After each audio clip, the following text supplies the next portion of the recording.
Tesla reports earnings tomorrow. The stock has dropped from $450 to $379 over the past 2 months. Barrons published a piece today saying an earnings beat won't be enough. We ran the 2-month FSR. Here's what the data shows going in. Tesla is running a Robotaxi service in 4 U.S. cities. They are building Optimus humanoid robots. Both require significant capital. The Q2 estimate is 50-cent EPS and $21 billion in revenue. Last quarter they beat 41 cents against 35 cent estimate, but the stock still trades at a PE ratio of 354 with a profit margin of just under 4%. The most bearish analyst on Wall Street has a 2486 target. The most bullish has 600. That's the widest analyst range you'll see on any major stock. 2 months of hourly data. FSR score at 91%, rolling FSR at 97%. Price started near 450, declined steadily through the period with periodic bounces, and is currently sitting at 379,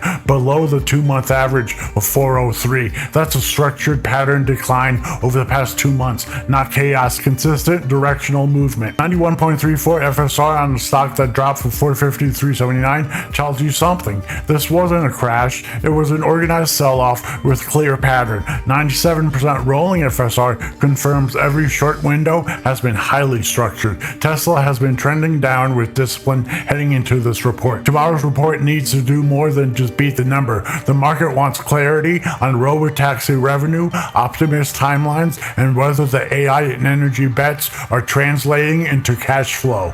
Without that, the structured downtrend the FSR has been showing for 2 months may continue regardless of what the EPS print says. We'll run the post FSR after tomorrow's call. Full tool at predictability-api.com. Link is in the description. Thanks for stopping by. We'll catch you in the next one.